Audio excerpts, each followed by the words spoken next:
है, जिसकी पुष्टि नेशन न्यूज़ ने उमेश जी जुड़ चुके हैं। उमेश जी, क्या लगता है कि बार बार आपको ये थर्मामीटर लगा के चेक करते हैं आप जिंदा हो मर गए हो? क्योंकि कभी बाबा साहब के स्टैचू को हटा देते हैं जब आपको संघर्ष करना पड़ता है। अभी बिल आया है 1 अगस्त को वर्गीकरण करने वाला, तो इनको आप कैसे देखते हैं? देखिए, मनुवाद समय समय पर टेस्टिंग करता है। ये टेस्टिंग है और ये चेक करता है ये जागरूक कितने हैं, और वो समझ लेते हैं कि जागरूक हैं नहीं है और कितना इनको और सताया जा सकता है। जैसे कि बदायूं कांड हुआ, बलात्कार हुआ, बलात्कार करके उनके लाश को नंगा किया गया, पेड़ पे टांग दिया गया बेटियों को, और सीबीआई भी उसने अपना फैसला देती है कि बलात्कार हुआ ही नहीं। तो ये टेस्टिंग है। देखिए, ऐसे ही दाभोलकर, नरेंद्र दास दाभोलकर, पूना में कांड हुआ, हरियाणा में भगाना कांड हुआ, और हाथरस में मनीषा कांड हुआ, ऐसे बाबा साहब की मूर्ति हटाने कांड हुआ। तो ये टेस्टिंग है, मनुवादी टेस्ट करता रहता है, लेकिन वक्त बड़ी तेज़ी से बदल रहा है, बदलेगा। सर, बदलेगा कैसे सर?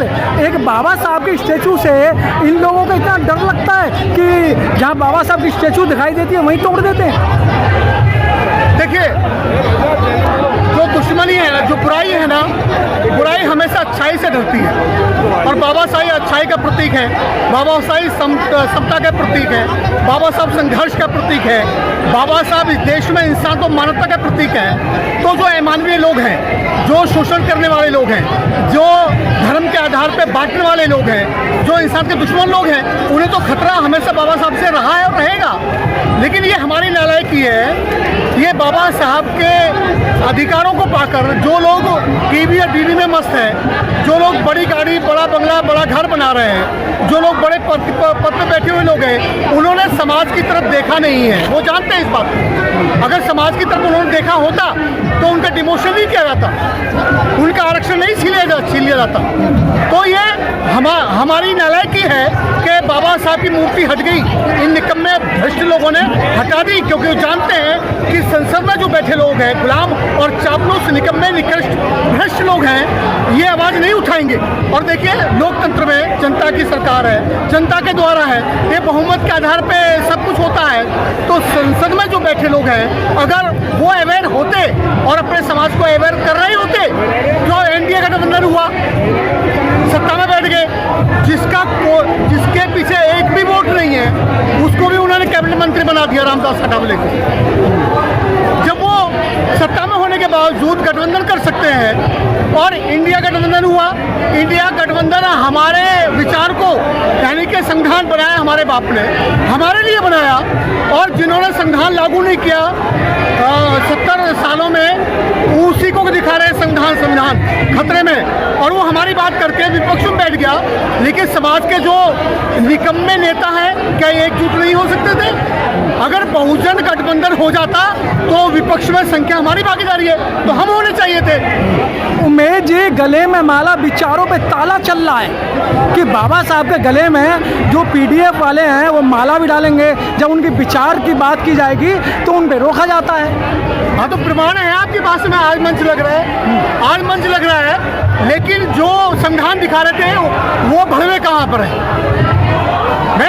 देखिए, मेरा कोई भी कुछ भी उखाड़ ले, मैं कड़वा बोलता हूँ, सच्चा बोलता हूँ। जब तक इस देश को एक काशीराम जैसा आदमी नहीं मिलेगा, क्योंकि घर परिवार छोड़ने को तैयार नहीं है। मंच में जितने भी लोग बैठे लोग हैं, ये पूरे साल में 4 बार इकट्ठे होते हैं, बाकी टीवी बीवी में मस्त रहते हैं। मैं जानता हूँ एक को, ये दलाल लोग हैं यहाँ पर जो बैठे लोग हैं, क्योंकि जरूरत है अपने आप को मिटाने की, जरूरत है। जैसे बाबा साहब ने अपने आप को मिटाया, 4 बच्चे मर गए थे, तब हमें संविधान दे के थे बाबा साहब। लेकिन हम सोचते हैं हमारे बच्चे पाले, हमारे बच्चे पढ़ने चाहिए, हमारे बच्चे आरक्षण लाभ लेने चाहिए, और सगे भाई का बच्चा होनहार गुणवान है, उसकी फीस तक नहीं भरी इन आरक्षण लेने वाले लोगों ने। इसलिए वो जानते हैं कि आरक्षण पर कोई आंदोलन नहीं होगा, इसलिए किरी में ले लिया है, वो दे दिया सुप्रीम कोर्ट ने जजमेंट। तो देखिए, मैं ये नहीं कहता मैं समाज के नेताओं की कमी नहीं तलाशता, लेकिन फैक्ट अपनी कमी तलाशता हूँ, क्योंकि ये मेरी जिम्मेदारी है। मैंने बाबा साहब के संविधान का लाभ लिया है, ये मेरी जिम्मेदारी है, मैं कर रहा हूँ। मैंने अपना घर बेच के फिल्म बनाई रमाबाई अम्बेडकर, सावित्रीबाई फुले बना रहा हूँ, और 18 साल तक मैंने अपने बच्चों का गला घोट के रखा। मैं गुनहगार हूँ, अपने परिवार का मैं गुनहगार हूँ, लेकिन ये गुनाह किसी न किसी को करना पड़ेगा। क्या चंद्रशेखर गुनहगार नहीं है? वो अपने परिवार को देखता, अपने माँ बाप को देखता, तो क्या संसद में होता? एक अभिषेक जाटव है, पूरा घर परिवार छोड़ के महाराष्ट्र में बहुजन जोड़ो आंदोलन चला रहा है, एमपी में बहुजन जोड़ो आंदोलन चला रहा है। तो हमको जिस समाज के प्रचारक मर जाते हैं वो समाज मर जाता है। हमने किया 18 साल समाज के लिए काम, हमें पता है। हमने 14 साल सिला के कपड़े नहीं पहने, हमने नीलामी कपड़े पहने, समाज के द्वारा दी गई उतरनी पहनी हमने लोगों से मांग कर खाया है। हम बिना टिकट चले हैं ट्रेन में। ये क्रांति ऐसे नहीं होती। बाबा लोग महापुरुष की कमी तलाश लेते हैं, लेकिन अपनी कमी नहीं तलाशते। उमेश जी, आपने जो फिल्म बनाई है रमाबाई अम्बेडकर, ये तो एक बड़ा ही अच्छा विषय लिया है आपने, तो इस विषय पे तो आपको सब सलूट करते हैं। उसमें आप क्या दिखाना चाहते हैं कि आप जो रमाबाई अम्बेडकर की जो फिल्म बनाई है? देखिए, एक माँ तो वो जिसने हमें पैदा किया, जन्म दिया, एक माँ वो जिसने हमें बाबा साहब जैसा चरित्र, एक नेतृत्व दिया। अगर माता रमाबाई नहीं होती और अपने बच्चों के बारे में सोचती, तो जैसे बहुत सारे सामाजिक कार्यकर्ता हैं जो समाज में काम कर रहे हैं, लेकिन बीवियां घर पे गाली बकती हैं जी। अगर बाबा साहब को भी गाली बककर और उनका अपमान करके अगर घर में बिठा लेती माता रमाबाई बाबा साहब को, अगर वो गंगाधर के मरने के समय पूछती, एक कमबख्त तेरे बच्चे को कफन नहीं है, तू करना क्या चाहता है, तो बाबा साहब भी सरेंडर कर देते। जैसे बहुत सारे सामाजिक कार्यकर्ता सरेंडर कर चुके हैं जी, सरेंडर कर देते तो क्या संविधान मिलता? इस देश को वापस एक माता रमाबाई चाहिए, और वो कब मिलेगी? क्योंकि माता रमाबाई का चरित्र समाज में जाना चाहिए। तो माता रमाबाई के चरित्र पहुंचाने के लिए मैंने वो फिल्म बनाई। बोले मैं भी नाचने गाने वाली फिल्म बना लेता, पैसे आ सकते थे, लेकिन जो सम्मान आज मुझे उस फिल्म से मिलता है वो नहीं मिलता। तो उमेश जी, क्या लगता है कि आज के इस आंदोलन से सरकार के कानों पर कोई जू रहेंगे कि नहीं? इससे देखिए मैसेज जाएगा समाज में कि लोग उस समाज के प्रति, बाबा साहब के सम्मान के प्रति अवेयर हैं, लेकिन इतने से काम नहीं चलेगा। कम से कम एक जिले पे एक फुल टाइमर पैदा करना पड़ेगा, उसके परिवार की सारी जिम्मेदारी उठानी पड़ेगी। क्या हमारे एक गांव में 10-20 नौकरशाह नहीं है, नौकरी करने वाले लोग हैं, लेकिन बाबा साहब की 14 अप्रैल को 100 रुपये देता है, ये कहता है जितना सबसे ले लो उतना मुझसे ले लो। मजदूर भी 100 रुपये देगा और गवर्नमेंट सर्वेंट भी 100 रुपये देगा। जब तक ये जन जागृति नहीं होगी, एक जिले पे कम से कम एक फुल टाइमर जिसको कोई काम ना हो, जिस समाज का प्रचारक मर जाता है वो समाज भी मर जाता है। तो बाबा साहब की उंगली से इन्हें क्यों डर लगता है? क्या कारण है बाबा साहब की उंगली से डर लगता है? बाबा साहब का सीधा सीधा इशारा था कि मंदिरों से कुछ नहीं मिलेगा, कांवड़ लाने से, गंगा नहाने से नहीं मिलेगा, लेकिन हमारा समाज वही पत्थर पूजा में, पाखंड में लिप्त है। जब तक ये पत्थर पूजा पाखंड छोड़कर विद्यालय कॉलेज की तरफ नहीं जाएगा, तब तक संसद के रास्ते नहीं खुलेंगे उसके लिए। अगर खुल गए तो समझ कुछ नहीं पाएगा, उसको बेवकूफ़ बनाया जा सकता है। उमेश जी, कांवड़ लाने वाले IPS बनने, कहाँ भूल रहे हैं आप?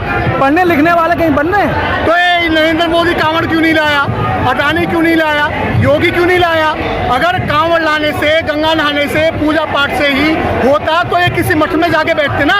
इन्हें पता है लोकतंत्र में संसद से विधेयक पास होते हैं और संविधान के आधार पर होते हैं, और संविधान निकम्मे लोगों के हाथ में है, क्योंकि वो समाज को गुमराह करते हैं कि मंदिर जाओ, कांवड़ लाओ, गंगा नहाओ, और खुद भर में संसद में बैठते हैं। 5000 करोड़ से ज़्यादा की शादी अभी तक चल रही है, देख रहे हैं ना? मुकेश अंबानी के लड़के की, वो पैसा कहाँ से आ रहा है? उन्होंने पहले तो देखिए, इस देश में अर्थतंत्र है, और पूरे संसार में जो जिसके पास अर्थतंत्र है उसी का मिशन चलता है, उसी की सत्ता चलती है, उसी का धर्म चलता है, और अर्थतंत्र में हम सबसे पीछे हैं। क्यों? उसका रीज़न रीज़न ये है कि हम जागरूक नहीं हैं। अगर जागरूक होंगे, क्योंकि जब तक हमारे आइकन, हमारे आइडल, हमारे आदर्श गंजेड़ी, भंगाड़ी, नशेड़ी, लुच्चे, गुंडे, यास रहेंगे तो हमारी जो पीढ़ियाँ हैं वो वैसा ही बनेंगी। तो ज़रूरत है शिक्षा की ओर ले जाने की। तो जितने भी लोग हैं, देखिए सबके पास अपना अपना शिक्षा का सिस्टम है ना। ब्राह्मण के पास भी है, पंजाबियों के पास भी है, लेकिन हमारे पास कुछ नहीं है। अगर कोई IAS अधिकारी बनता है तो वो अपना बड़ा बंगला बनाएगा, बड़ी गाड़ी बनाएगा, लेकिन उसने स्कूल खोलने की जिम्मेदारी नहीं ली और स्कूल खोल लिया तो उसमें हमारे बच्चे हम भेजेंगे नहीं। जब तक दुश्मनों के यहाँ पर हमारे बच्चे शिक्षा लेते रहेंगे तो वो पाखंड में ही जाएंगे। सर, शिक्षा की जननी तो सरस्वती है, आप सावित्रीबाई फूले को बोल रहे हो। अगर सरस्वती होती तो उसकी कौन सी डिग्री है बताइए।